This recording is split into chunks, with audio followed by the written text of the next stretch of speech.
ನಮಸ್ಕಾರ, ಶುಭ ಸಂಜೆ ಪ್ರೀತಿಯ ವೀಕ್ಷಕರೆಲ್ಲರಿಗೂ ಸಂಕಲ್ಪ ಸುದ್ದಿ ಕಾರ್ಯಕ್ರಮಕ್ಕೆ ಆತ್ಮೀಯ ಪ್ರೀತಿಯ ಸ್ವಾಗತ ಹೇಳ್ತಾ ಇರೋದು ನಾನು ಅನುಷಾ. ಫಸ್ಟ್ ಟೈಮ್ ಚಾನಲ್ ವೀಕ್ಷಿಸ್ತಿದ್ದೀರಾ ಅಂದರೆ ಈಗಲೇ ಚಾನಲ್ನ ಸಬ್ಸ್ಕ್ರೈಬ್ ಮಾಡಿ, ನಮ್ಮ ವಿಡಿಯೋಸ್ನ ಲೈಕ್ ಮಾಡಿ.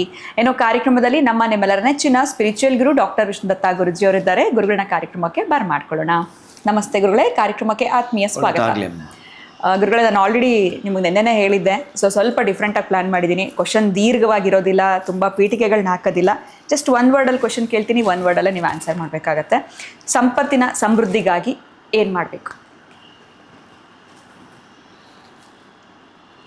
ಸಂಪತ್ತಿನ ಸಮೃದ್ಧಿಗಾಗಿ ಉಪ್ಪು ರಹಿತವಾಗಿ ಕಡಲೆ ಹಿಟ್ಟನ್ನು ಕಾಗೆಗಳಿಗೆ ಹಾಕುವುದು, ಆನಂತರ ಚಮತ್ಕಾರವನ್ನು ಗಮನಿಸಿ.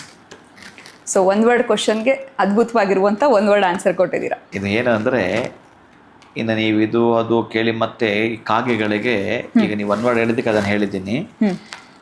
ಎಣ್ಣೆಯಲ್ಲಿ ಕರೆದ ಪದಾರ್ಥಗಳೇನಾದರೂ, ಎಣ್ಣೆಯಲ್ಲಿ ಕರೆದ ಈಗ ಮಿಕ್ಚರೆಲ್ಲ ಮಾಡ್ತಾರಲ್ಲ, ಈ ವಡೆ ಬಜ್ಜಿ ಬೋಂಡ ಈ ತರಹದ್ದೇನಾದರೂ, ಅದು ಮಿಕ್ಚರ್ ಅಂತಂದರೆ ಈ ತಿರುನಲ್ಲಾರು ಒಂದು ಕಡೆ ಬಹಳ ದೊಡ್ಡ ಮಟ್ಟ ತೊಗೊಂಡೋಗಿ ನಾನು ಹಾಕ್ತಿರ್ತೀನಿ, ಗುಂಪು ಗುಂಪೆ ಬರ್ತವೆ ಅವು.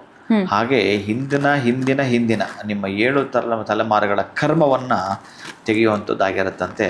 ಆ ಒಂದು ಪಕ್ಷಿ ರೂಪದಲ್ಲಿ ಆ ಕರ್ಮಗಳು ಹೋಗ್ತವಂತೆ. ಅದಕ್ಕಾಗಿ ಕಡಲೆ ಹಿಟ್ಟು ಉಪ್ಪು ಹಾಕದೆ ನೀವು ಎಣ್ಣೆಯಲ್ಲಿ ಕರೆದು ಹಾಕ್ತೀನಿ ಅಂತಂದರೆ ಹಾಗೆ, ಅಥವಾ ಅದನ್ನು ನೀರಲ್ಲಿ ಕಲಸಿ ಉಂಡೆಗಳು ಮಾಡಿ ಹಾಕ್ತೀನಿ ಅಂದರೂ ಕೂಡ ಸಾಕು. ಒಟ್ಟಾರೆ ಅದಕ್ಕೆ ಉಪ್ಪು ತಾಕಿಸದೆ ಹಾಕಿದ್ರೆ ಮಾತ್ರ ನೀವು ಹೇಳಿದ್ರಲ್ಲ, ಸಮೃದ್ಧವಾಗಿ ಮನೆಗೆ ಬರುತ್ತೆ.